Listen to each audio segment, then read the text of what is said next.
Ready? Good afternoon. Hello. Good morning. It's afternoon. Right? So, welcome, everybody.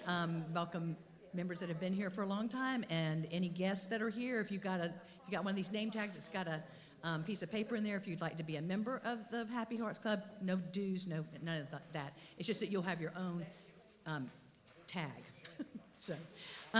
So, Michael, our pastor, is going to bless the meal before we go on.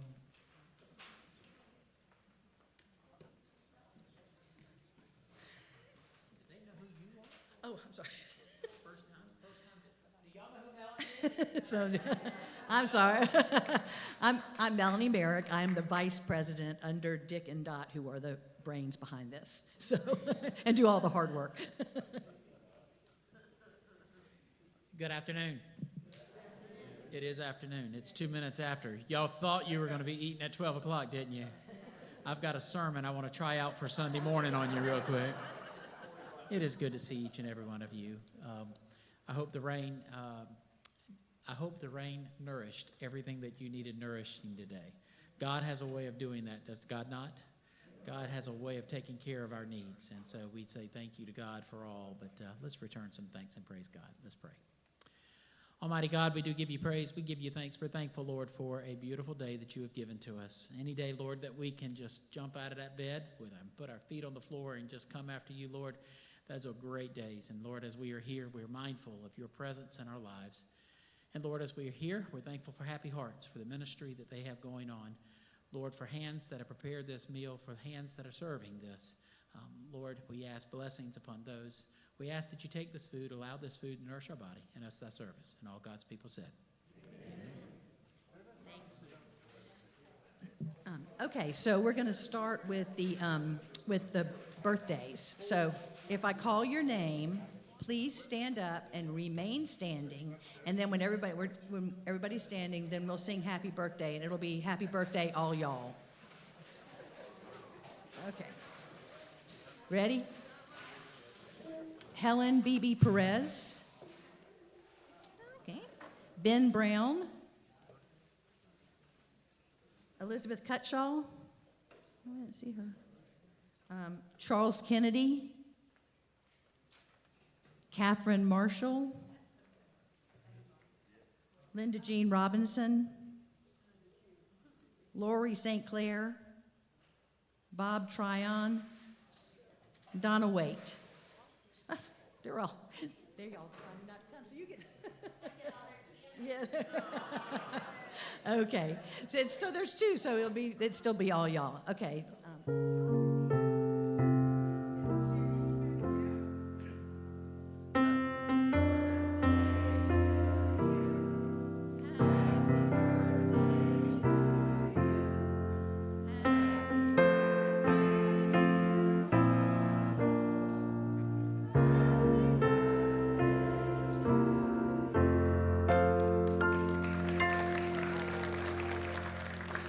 Did I miss any February birthdays? Any February birthdays? Mary? Mary you had a birthday.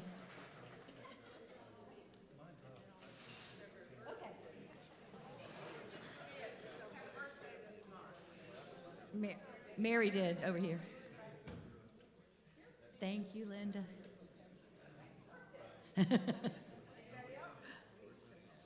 Okay, so we have 2 door prizes. So if you will turn your program over, and if the person with the reservation due date on the back in red, who's got that? It's the due date. Dottie? Okay, very good. And then the other one is the person that's got the reservation due date on the back in blue. Who's got the reservation on the back in blue? Okay. Is it the reservation date?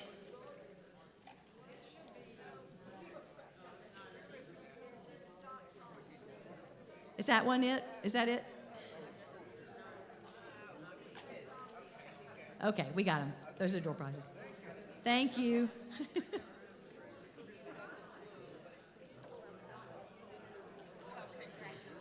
Okay, don't forget, when you come in the front, there, we do have the basket for Christmas, the Christmas fund, so that we use that at the end of the year for Christmas. And if you know any members that are having health issues or a death in their family, please contact Joan Noggle or Shirley Scully, because they can get that organized. And then the March meeting, this is very important. The March meeting has changed because of the Flowertown Festival. So it's going to be moved to the third Friday because of the festival. So same time, same bat place, same bat time. And then you also must call by March 15th to make your reservation. Please don't make a reservation and then not come, because we have to pay for it. So, if you know, make your reservation. If you have to cancel it, that's okay too, but let us know if you have to cancel it before then. So hopefully we can get all that done. Okay, and at the end of this, we ask everybody to stay and kind of help us clear the tables off. So.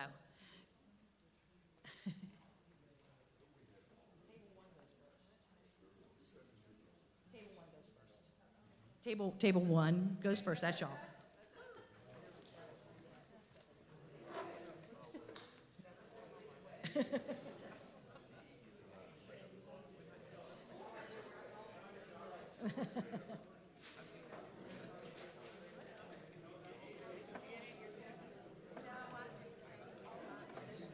I know. Y'all are important.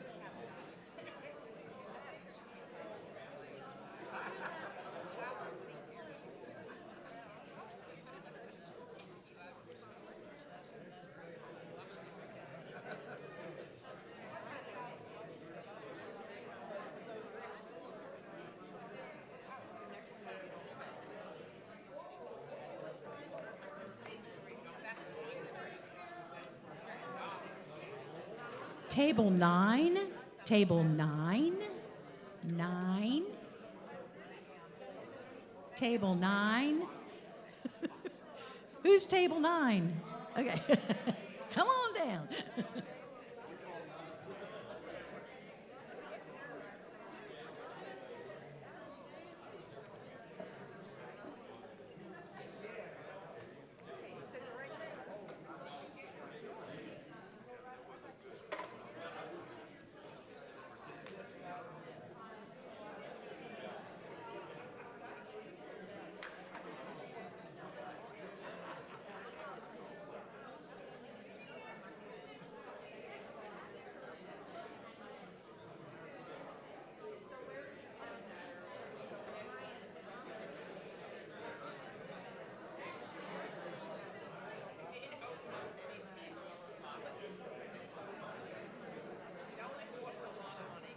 Yes.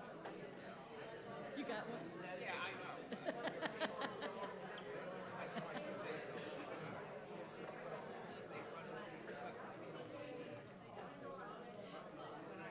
Table four. Table four. You're the winners.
Table seven. Table seven.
Table 11.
Table 2. Table 2.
Table 10.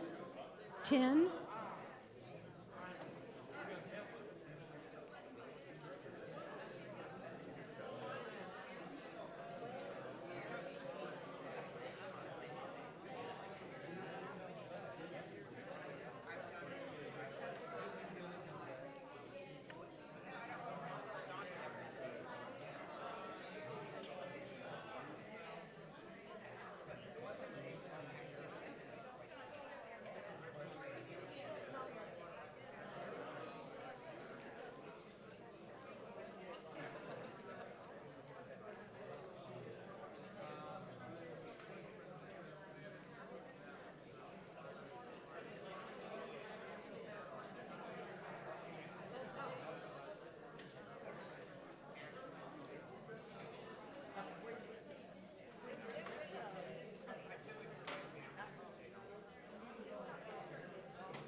I've got the next one, but I was waiting to.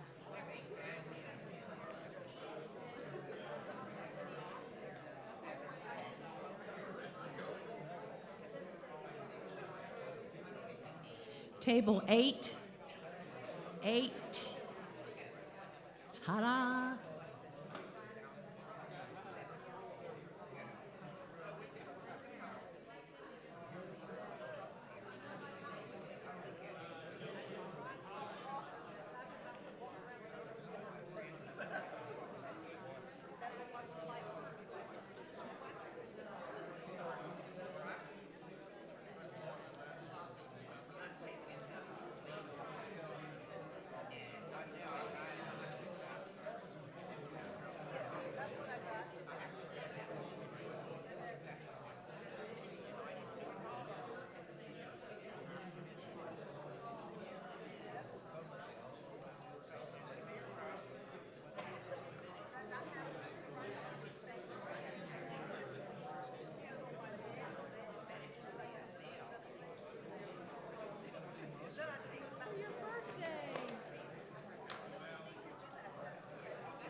Table number 6.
Table 3. Table 3.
I got her.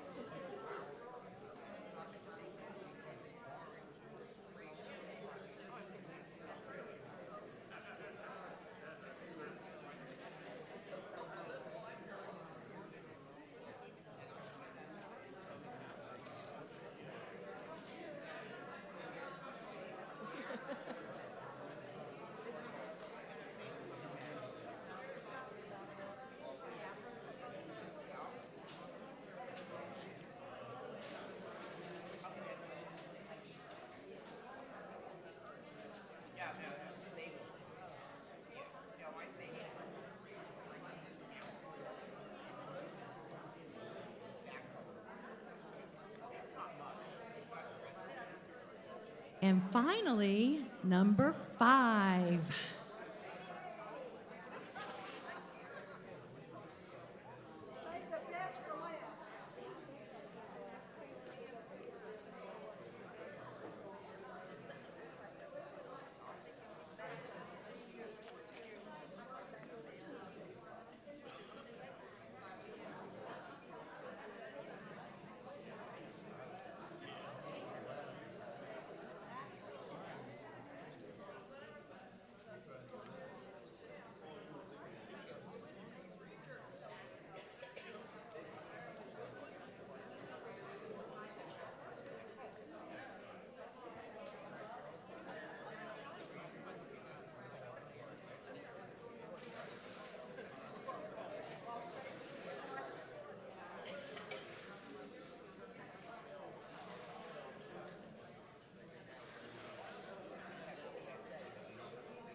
Well, that was delicious. I don't know how about y'all, but that was Baker barbecue. That was really, really good. Oh, you can have more. There's more. Look at that. It's like the fishes and loaves. So the speaker today is Connie Froman Davis, and you got a bio on the program so you can read that. But I thought I'd go through a couple of personal things. Connie and I went to school together, and most importantly, we were Green Wave cheerleaders, graduating with the class of 19. And we had threatened to do a pom-pom routine in front of people, but we really can't remember what it was. So, yeah. But the other thing is Connie has had a whirlwind life. I mean, she went to Carolina, and she was on the local broadcast of ABC News for a while. ABC? Yeah. And then she joined the Air Force as an officer, and she retired as a bird colonel. So she's, the colonel. We call her the colonel. I don't call you the colonel. I call her the head of the whole Air Force. That's what I say. She runs the whole Air Force, I'm sure she does. So, but anyway, I just wanted to let you know this book is. She'll give you some information, and then you can open it up for questions at the end if y'all have questions. Like I always want to know, where did you get this idea? And when you read it, you'll understand what I'm saying. And then afterwards, she'll be over here autographing books if anybody wants to buy one. Okay? Without further ado, Connie.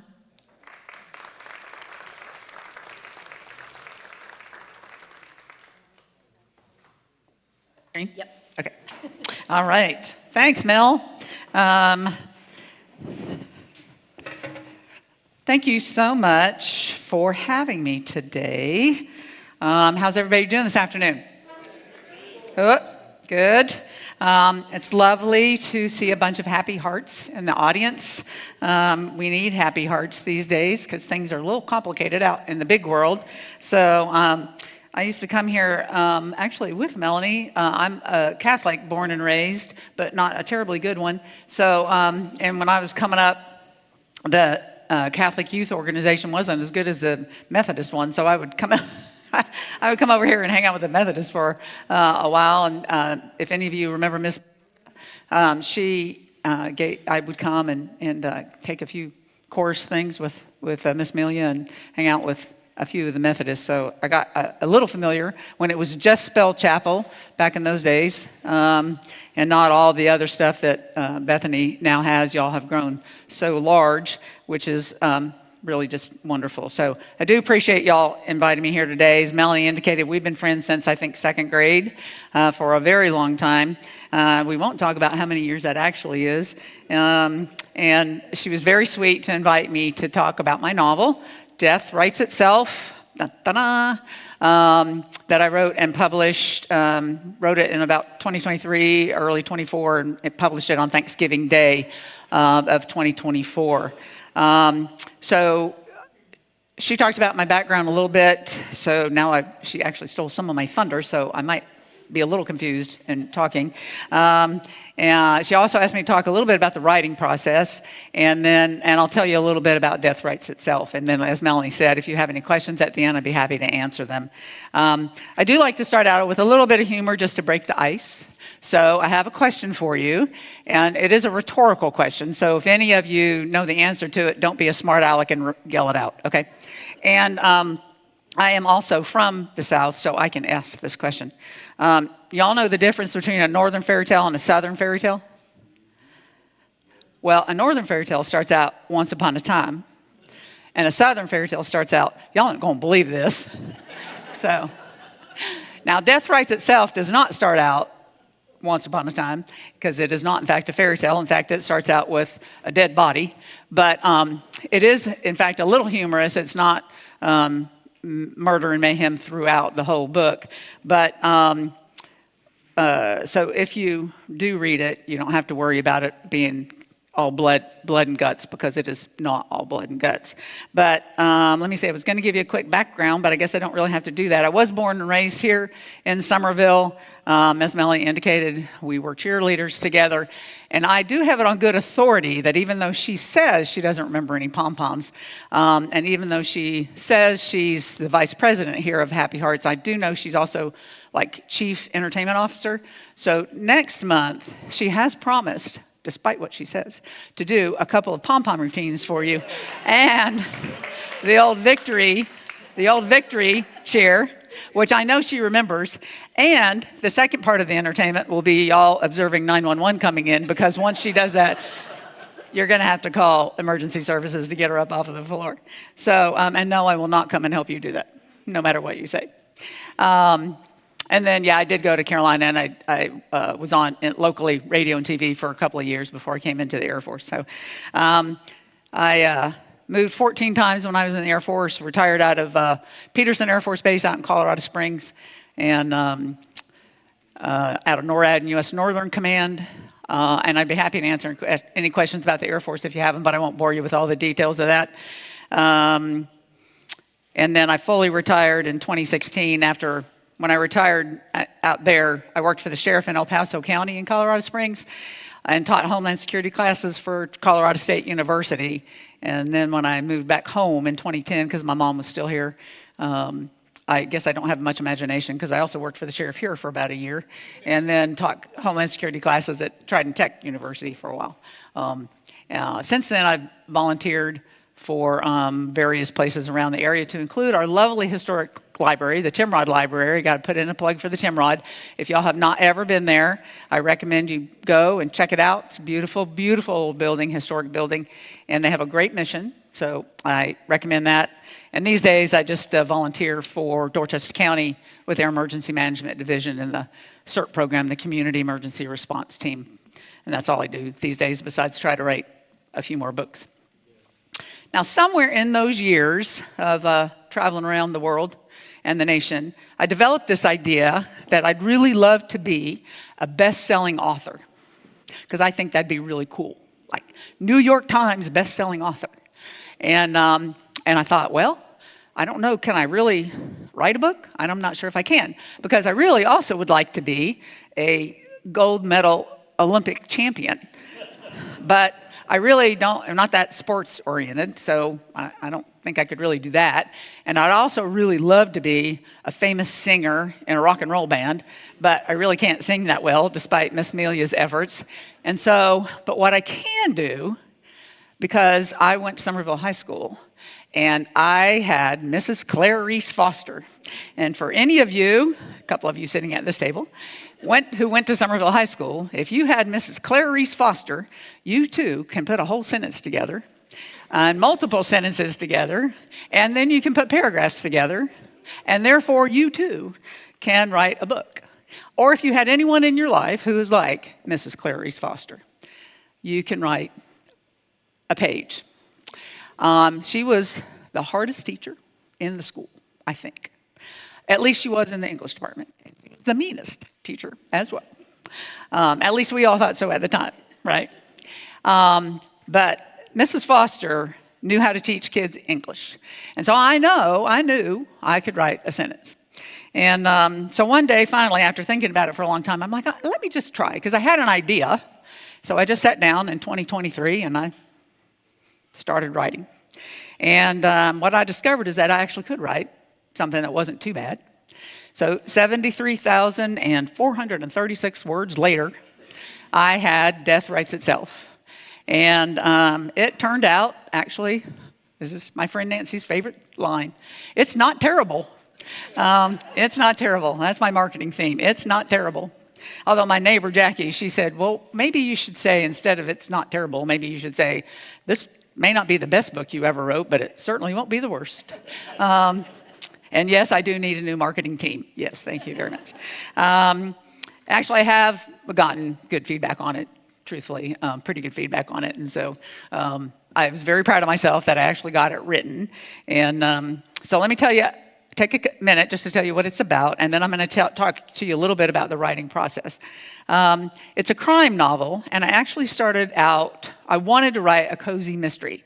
So if you know anything about books at all, then you know that there are a million genres these days in the book industry. So a cozy mystery is, it's crime, and it's detective, and it's a mystery, of course, but all of the bad stuff happens off the page. So there's not, in the cozy mystery, the gore and you're not going to get the blood spatter in the brains and the assaults and all that kind of stuff. It's already, you're going to know that it happened, but you're not going to be reading about it because it's going to have happened over here, but you're going to find out about it.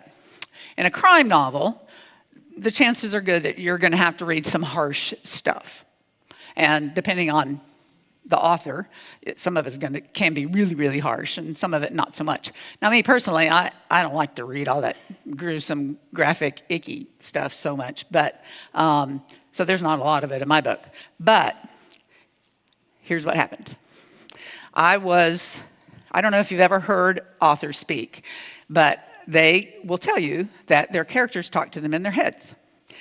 And I never really paid a whole lot of attention to that until I was writing Death Writes Itself, and I would wake up at 3 o'clock in the morning, and I'd have these people talking in my head. And they say those voices in your head are not real, but they have some pretty doggone good ideas, let me just tell you. And I would have to get up, I didn't get up because I really like to sleep. I would have to, if I didn't turn on the light and pull out the legal pad and write those things down, I couldn't go back to sleep. Or if I did manage to go back to sleep, then I wouldn't remember the good stuff in the morning. And so I would be awake from like 3:30 to 5:30, 6 in the morning, writing on my legal pad. I rarely got up because I always kept hoping I would just go back to sleep. And so what happened that made my novel a crime novel instead of a cozy mystery is that one of my characters, Diane, when I tell you what the story is about, you'll learn about her in a minute. I guess I did that a little backwards. But she was not going to tell her own story. I was going to have her story told by her husband or her husband's partner. But one day she started talking to me in my head, and she took a hard right turn down this bad alley, and the next thing I know, I got a crime novel on my hands, and I'm like, no, but it's all Diane's fault. That's why it's a crime novel. It's all her fault. And so there are some kind of harsh things on a few of the pages, but I'm actually very happy that it ended up that way because I got to tell a story that doesn't get told very often that needs to be told. Would you agree, Mel? So Death Writes Itself is a story about a young woman named Phoebe, and she's in her early 30s, and she lives in a small town in Georgia, St. Samuel, Georgia. It's a fictional town, and the reason I created a fictional town is because I didn't want people telling me, you said that they turned left on Main Street, and you can't turn left on Main Street because that's a one-way street. Which people do. You get all kinds of crazy feedback, I have learned from readers. So I created a fictional town. And so Phoebe's trying to write her first novel. And her first novel is about a serial killer. Well, unbeknownst to her, there is a serial killer in her town who is murdering women and leaving them dead in their showers. Very rude of him. And so the chief of homicide in the town is, of course, trying to catch that guy. But at the same time, the chief of homicide is dealing with the disappearance of his wife, Diane, who vanished from a crime scene 5 months earlier, and she hasn't been seen or heard from since. And so that's what's happening between the covers of Death Writes Itself. So Melanie asked me to talk a little bit about the writing process, and I'm not sure I'm the best candidate for that because I really don't have much of a process. I really didn't have a clue what I was doing. I just sat down. My process really is I just sat down and either started typing or pulled out the legal pad and started writing. Because that's just how I did it, what I did. I don't know what other real authors do or famous authors do, but that's what I did. The hardest part about it is that I would have been a terrible work from home kind of person because there's so many other things to do at home. Like there's always something else to do. So the hardest thing to do is to get started. Now, once I got started, I was always good, but getting started was always the problem. And then also, besides getting ideas when I sleep, I also get ideas at the most inconvenient times. I get ideas in the shower when I can't write them down. So then I have to hurry up and get through my shower so that I can rush out and pull out the legal pad and write them down. Or when I'm walking and I don't carry a phone when I walk, so then I have to rush home and so I can get those written down. So from a process standpoint, I'm really bad at it. So the one method that there might be to my madness that, and this is the creative idea part, Mel, that you all can do too. So if you had a Clarice Foster in your life and you can write a paragraph and you have any interest in writing a book, you can also play this game that I call the what if then game. To get some ideas going. And this is actually one of the thing to get Diane's story, because I had to figure out why Diane didn't come home or wasn't coming home to Joe. This is one of the ways that I figured that out. It's called the what if then game that I use. So let's say this is how it works. Tomorrow morning, you get up and you step out onto your porch because you're going to go pick out your newspaper. And work with me and don't give me I don't get the newspaper anymore. Just work with me, okay? So you step out onto your front porch and you look to your right and you see that there is a dead body in your rocking chair on your front porch. So what if that happens? Then what do you do? Do you scream like a little girl and turn around and run back and jump in your bed and dive under the covers and don't come out the rest of the day? If you do that, you're going to have a very short book. Do you look at this body and walk over to it and check to see if there's a pulse? Or you think, maybe I should go call 911? So let's say that you are a calm, sensible person in a moment of crisis, and you turn around and you walk in the house to go to your phone because you're going to call 911. And as you're walking to your phone, then you think, wait a minute, that body, you realize that body is your high school boyfriend who your husband just got into a shouting match with at your high school reunion 2 weeks ago. And he threatened at the top of his lungs in front of 100 witnesses that he was going to kill him dead the next time he saw him and he was going to stab him right in the heart. And then you realize that the knife sticking out of that body's your ex-boyfriend's chest is the hunting knife that you gave your husband 2 years ago for Christmas to help him out skinning deer when he went hunting. So then are you still going to pick up the phone and call 911 or not? And so when you play that game, those things are the things that give you your story line and help you decide which way to go.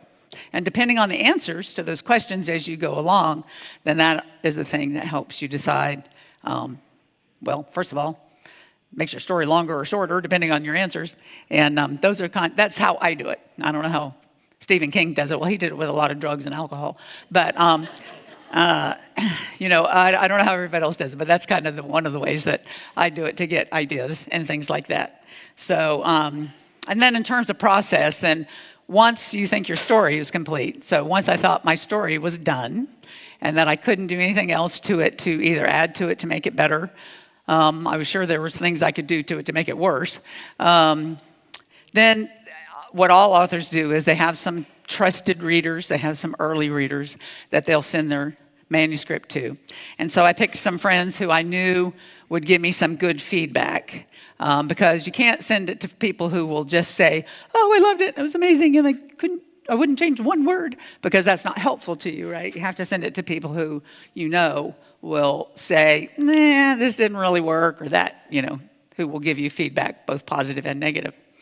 So one of the people who I sent my book to was a new friend. She was kind of more of an acquaintance. But she had written her own novel. And so I thought, oh, well, she'd be a good choice because she'd like gotten a master's program in writing and she'd written her own novel and she was a nice gal and I was getting to be her friend and stuff. So she was the first person I got feedback from. And I opened up her feedback in the computer and the first words I read were, I hated Phoebe. Phoebe's my main character. I hated Phoebe. She didn't work for me at all. And here are the reasons I didn't like her. And I'm like, oh, crap. Phoebe's like half the novel. What if everybody else hates Phoebe too? What am I going to do? And she had some good points and I understood what she was saying. And, just Phoebe just didn't work for her. And so now I'm thinking, luckily, everyone else liked Phoebe. Except for one of my sisters who, I'm the youngest in my family. I have 2 older sisters. And one of my sisters was like, I liked Phoebe really well, except that she didn't like 2 of the ways that I presented Phoebe, a couple of the things that I did with Phoebe. But, she's my older sister, so, and she likes to pick on me. And so I was like, I can take whatever she says with a grain of salt because, she has to dig, how sisters are, siblings. And so, but otherwise, and then those people said, and here are the reasons why I liked Phoebe. And they, so they were like, here's what Phoebe did for me in the book. And so, so luckily Phoebe got to stay and I didn't have to rewrite the whole entire book. So that was a good thing. But, it's very scary to put your work out there and get critical feedback. And it's even more scary when you do it out to a bunch of strangers. But, and there was one thing that they all agreed on that they didn't like that had to go, which I kind of knew that myself anyway, but I really liked it. I was married to it, what they say. If you're married to something, if you read books on how to write books, they're like, don't be married to anything. If you're married to something, you can't be married to anything. And like everyone agreed that this particular thing had to go. And I kind of knew it had to go, but I was so married to it, I didn't want to divorce it. And but I did. I cut it out. Cut it right out.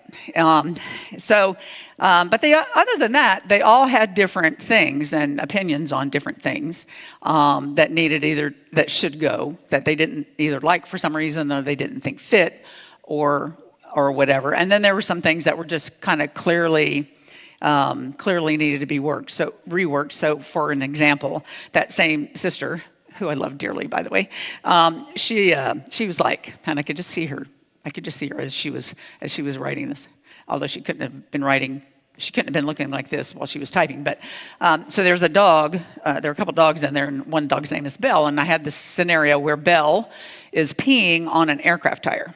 And Belle's a female, as you might guess from her name. And so my sister Ramona, Belle is a girl, and she cannot pee on the aircraft tire. She has to pee beside the tire. I'm like, okay, that's fair. She is a girl. She can't pee on the tire. She has to pee beside it. Okay, fine. So I rewrote that. And then there are things like you don't even think about or don't realize that you've done. Phoebe had her left wrist broken, and I had her in the hospital with a cast on her right arm. I had Diane had destroyed her phone, and so she didn't have a phone. And then a couple chapters later, I realized that somebody caught that she was talking on her phone. Well, then I had to add in a scene where the reason why and how she got her new phone, because it's like, well, okay, yeah, you're right about that. I had called Tennessee the Rocky Top state when I know perfectly well that Tennessee is the volunteer state. And I'm like, why did I do that? I don't know why I did that. And then I realized I was thinking of the Rocky Top Tennessee song was going through my head. And but the biggest thing, so this is kind of crazy, and the reason I kind of mention these things is these days, like when I'm as a reader, I read books and I'm like, why is this mistake in this book? Where are these editors? Right? Don't you ever do that? If you're a reader, don't you do that? And now I realize how hard this is. This is a really hard process. So I've read through this manuscript. I mean, I wrote it, And then I read through it, I don't know how many times, a bazillion. Felt like a bazillion. My editors read it, I don't know how many times. And then my early readers all read it.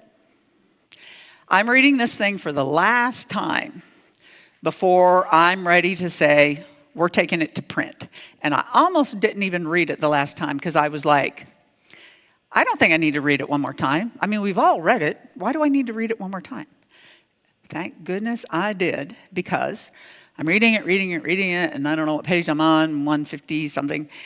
And one of the bad guys gets killed, as he should have been, appropriately. And like 40 pages later, the same bad guy gets killed. I'm like, wait a minute.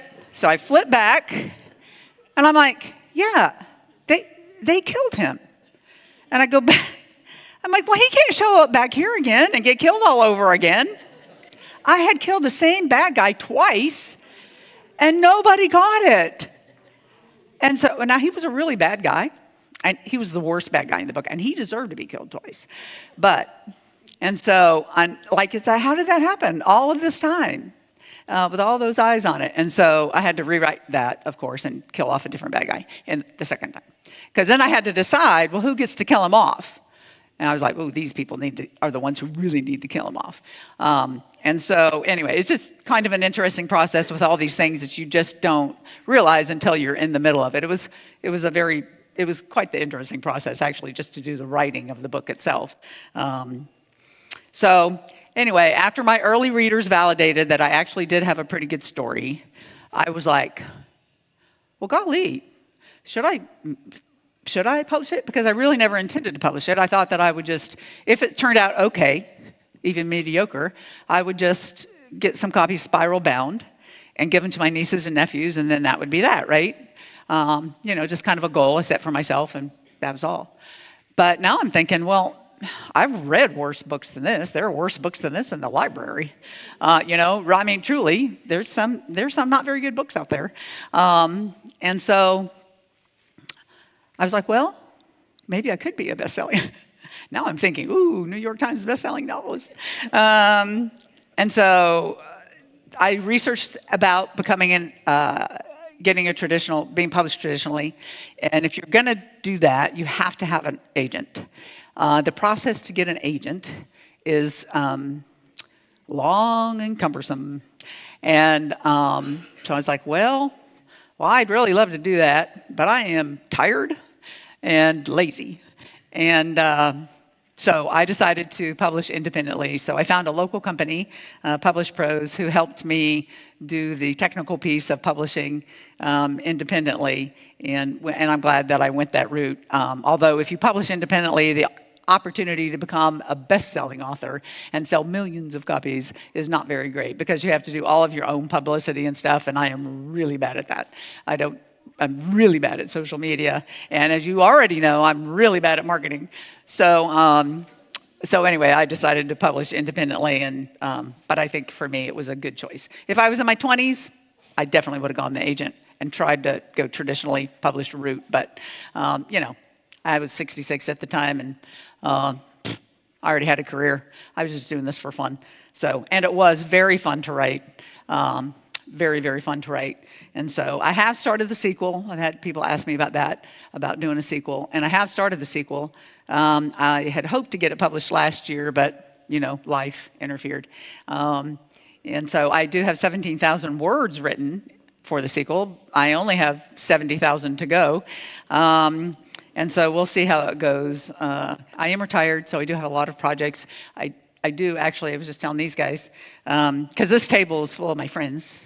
And then I have some friends over there, and I have some friends back there that I pulled out. I'd written a kid's book, actually, a long, long time ago, and I pulled that out this week and dusted it off. So I'm going to get that illustrated here and hopefully get that published in the next month or two. So I have gotten that done, but we'll see what happens next. And so just want to say thank you again for having me today. I want to give Mel, thank you so much for inviting me. It was very sweet of you. I would love to come back anytime. And, I'll wait till I do something amazing. Maybe I'll get on the bestsellers list and then I'll come back. I want to give a shout out again to the Timrod Library. Really, if y'all have not been supportive of the Timrod Library or even been there, please go. It's just a lovely, lovely building with lots of old and new books there at the Timrod. Also, I always like to support, shout out to our independent bookstore in town, Main Street Reads, and who is, by the way, sponsoring the Somerville Book Festival, second year in a row. It's tomorrow in Hutchison Square from 11 to 4. There are a bunch of author events going on that are ticketed, but all the events that are happening in the square are free. And there are a lot of children's events if you've got kids or grandkids, a lot of little kids events and author things, and then lots of tents with all authors selling books and whatnot. And then also Simple Treasures, because aside from the fact that you can get really good ice cream, homemade chocolates, and popcorn there, Kathy does a super job she sells a lot of local stuff, and she's really great. At least 3 of us authors, she lets us carry our books up there. So I like to give a shout out to Kathy up at Simple Treasures, so if you guys can support her when you're in town, that'd be super. And so, anybody have any questions I can answer? I'd be happy to. Yes, ma'am. Who are your favorite authors? Oh my gosh, my very favorite author of all time is Louise May Alcott. I love Little Women. That's my favorite. So, like the classics, Jane Austen and those guys. But I tell you, Stephen King is a really great writer. I read The Shining a long time ago. Long time ago. And I swore I'd never read Stephen King again. Scared the pants off of me. And then one of my old bosses suggested that I read Pet Sematary because he always laughed at my cat. And I'm like, and I did. And then I swore again I would never read Stephen King. But he's actually written a lot of stuff that's not scary. I mean, almost everything he does has a little bit of sci-fi, supernatural through it. But he's written a lot of really great stuff that is not scary. And he also has written the book that I used the most when I was trying to figure out about writing. I tried not to read a whole bunch of authors about how to write because that just made me confused because I'm not that smart. But Stephen King wrote, I don't even remember what it's called, Effective Writing, I think. It's kind of like his memoir. Very funny. He's a very funny guy. And it talks about his life and gave great tips on how a writer can think and writing. And so, I mean, the guy's really a master. He really is a master. Do you like Michael Conley? I've never read Michael Conley, but I know so many people love him. Yeah, so he's on my list to read, but gosh, it's hard to get to so many. There's so many good authors, really great authors out there. So, yes, yeah. But a lot of people do like him. Yeah, I just haven't gotten to him yet, but I'm sure he's very, very good. Yeah. So, anybody else? Yes, ma'am.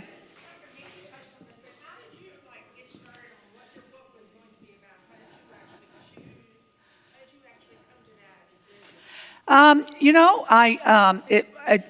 think Phoebe showed up in my head, and she's pretty funny, kind of funny, and she kind of showed up in my head, and then I think that, this idea of, you'll forgive me since this is a Happy Hearts group, I don't want to bring anybody's heart down.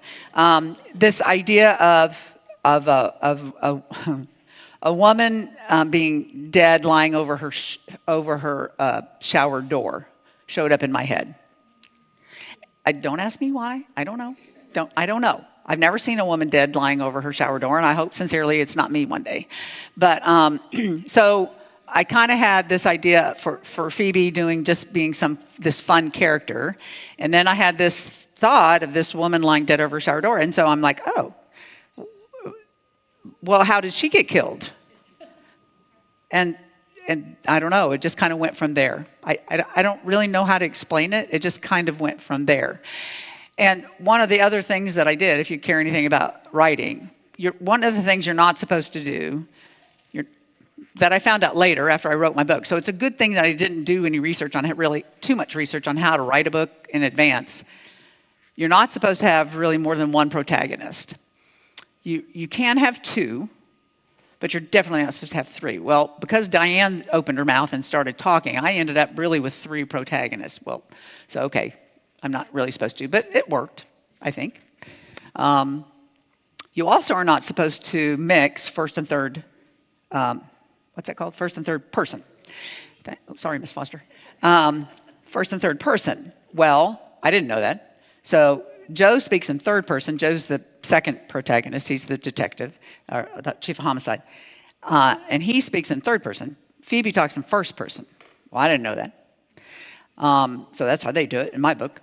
And it seems to work okay, I think. Nobody seems to be too confused about it, as far as I know. And if you are, I apologize. But I don't know. I just had this vision of this woman lying dead in her shower, and it kind of went from there. And then, like I said, Phoebe, she just popped into my head, and it was kind of fun. And yeah. Yes, ma'am. Did you know the ending when you started writing? Were you headed towards that, or did you just? So funny you asked that. You know I actually wrote the last chapter first. Yeah, I did. I wrote once I kind of got them in my head.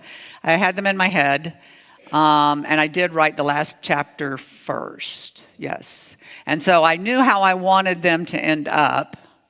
So I did write so that they ended up that way. Yes, ma'am. And even with the sequel, I know how they're going to end up now. I don't know if I wrote the last chapter first of the sequel, or if it was actually I might have written the last chapter second, because I think I wrote Phoebe's chapter. She comes in the second chapter. I think I wrote her first, and I knew who Joe was, but I hadn't written his chapter yet. But I've also written the last chapter of the sequel as well, so I know how they end up. They're done. I know what they're doing. So yes, ma'am. There is a thing called which I think this is kind of crazy, but in the real supposedly I'm a real author because I have a published book, but I feel like I feel kind of like a fraud because it's only one book, right? It seems like you ought to have two before you're considered to be a real author, but I don't know. Technically, I guess I'm a real author. So, but there's a thing that real authors that I learned at this panel that I sat on at the first Somerville Book Festival last year, that you're either a pantser or a plotter. So plotters are people who outline. So like they outline their whole book. And I always hated outlining with a passion. It's like, what's the point of outlining? By the time you outline what you're, like in school when you're learning to write, you have to do an outline. It's like, well, by the time you do the outline, you might as well write the whole dang thing, right? I mean, that's my viewpoint. And I always hated outlining with a passion. So even if I had known that was one of the things, I wouldn't have done it anyway. Pantser is when you write by the seat of your pants. When you don't know what's coming next and you don't have an outline, and you might write the fourth chapter first, or the last chapter first, or the sixth chapter first, or whatever. So I am without question a pantser. When I first heard that term pantser, I'm like, pantser, what is that? I'm thinking pantser like a German tank. Panzer is what I thought they were saying, and I'm like, I'm sure that's not right, but I don't know what you're talking about. And so I was so glad because I was up on a stage and with like three other authors, and somebody in the audience said, "Are you a pantser?" Not to me. They were asking one of the other authors this question. Stacy Willingham, I think, is who they were asking, and who has like 4 books published. Because I was on the stage with people who had like 3 and 4 books published, and at this point, Death Race itself had been out for like 3 months, and I was like, I don't know what I'm doing up here. I mean, I can talk, but anyway. And so somebody in the audience, and all these people in the audience were people who were aspiring writers, the majority of them were. And so this gal stands up and she asked one of them, "Are you a pantser or a plotter?" And what they were doing is that they were, with one question, they were asking everybody. Once this person answered, then they would ask the next person. And I'm thinking, crap, don't ask me. I don't even know what you're talking about. Because I was like, well, I'm not a German tank, so I guess I must be. Anyway, that's what, yeah. So that's the terms that you will hear is the author is either a pantser or a plotter. And I am definitely a pantser. So, yes, sir. How is AI I don't know. I don't know. I don't even know how to make sure that AI doesn't use my work for, to learn. I don't know how to do even that. I have enough trouble trying to figure out to turn Copilot off so it doesn't try to help me on the computer. It's so annoying. Yeah, I don't know. I know authors struggle. I know that if you go into any like of the group chats, the question was, how does AI is going to impact writing, if you didn't hear that. I know that there are authors out there who are, especially the big authors, like the real authors, who have kind of banded together to make sure that AI can't use their work to learn from. And I know that, so there are concerns with that. But I really don't know how it's going to impact the writing industry. Yeah, I haven't. If you go into some chat rooms and things like that, then there's some discussion about it, but I don't know anything beyond that. Doesn't it help improve what you've written? I have never tried, so I don't know. And I personally,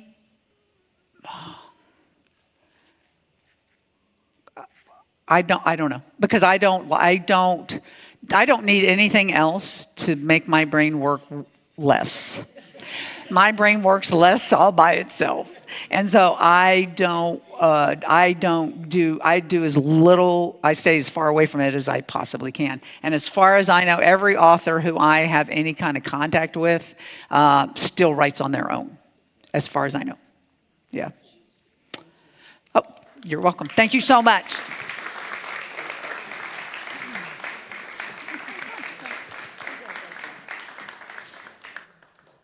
Okay, is this on? Okay. I think that's the name of a new movie. Yeah, is this on? So if everybody can help clean up, I don't know. Do we have the place where the silverware goes, or does that need to go by the kitchen, to the kitchen? Okay. Then there's paper. There's trash cans for the paper products, and then we have to take the tablecloths off and roll it, get everything out of here. So if you can stay and help for that, that would be great. Remember that next month we meet the third. What day is it that I said on here? The 15th, March 15th.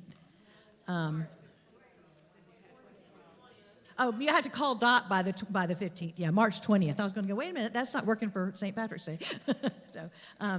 So anyway, if you can do that, and I appreciate you coming out and enjoying that delicious meal. And with that, I think that's all I wanted to say. Oh, that's what, I knew there was something else. Connie will be here to autograph books if you would like to purchase books. She's got a square and everything, so she can do that for you. So thank you very much.